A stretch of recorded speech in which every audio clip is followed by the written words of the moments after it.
impenetrable, unintelligent, a self-will dangerously akin to obstinacy, and the obstinacy of monarchs is not as that of other men. Within 2 years of her accession, the storm clouds which from the first had been dimly visible on the horizon gathered and burst.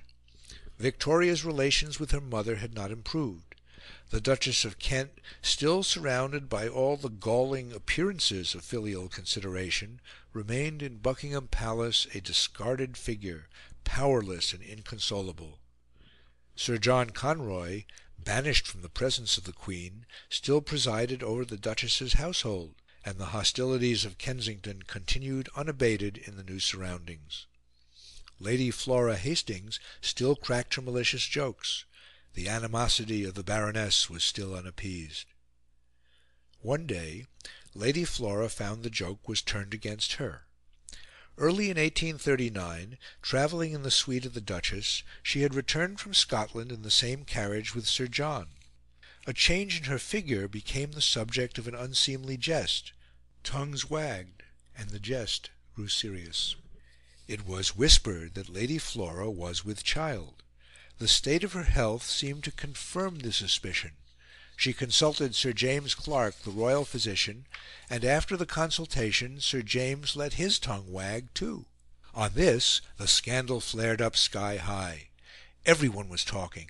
The Baroness was not surprised. The Duchess rallied tumultuously to the support of her lady. The Queen was informed. At last the extraordinary expedient of a medical examination was resorted to, during which Sir James, according to Lady Flora, behaved with brutal rudeness, while a second doctor was extremely polite.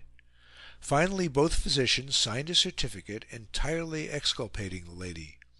But this was by no means the end of the business.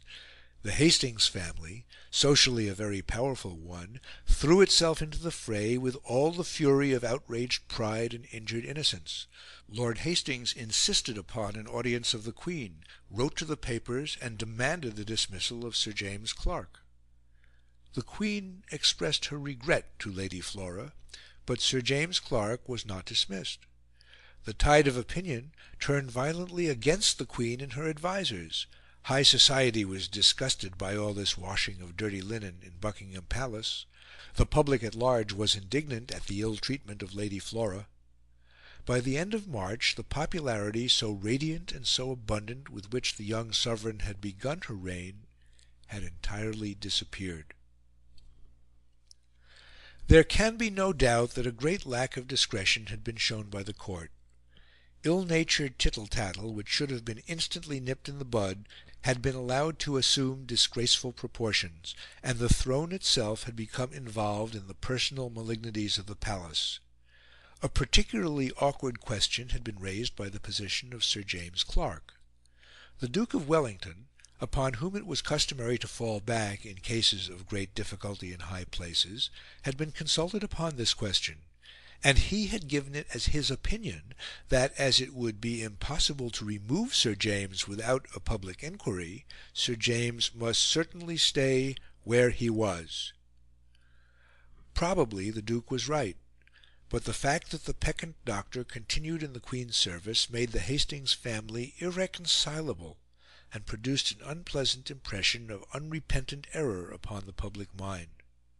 As for Victoria, she was very young and quite inexperienced, and she can hardly be blamed for having failed to control an extremely difficult situation.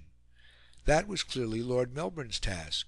He was a man of the world, and with vigilance and circumspection he might have quietly put out the ugly flames while they were still smouldering. He did not do so. He was lazy and easy-going. The Baroness was persistent, and he let things slide. But doubtless his position was not an easy one. Passions ran high in the palace, and Victoria was not only very young, she was very headstrong too. Did he possess the magic bridle which would curb that fiery steed?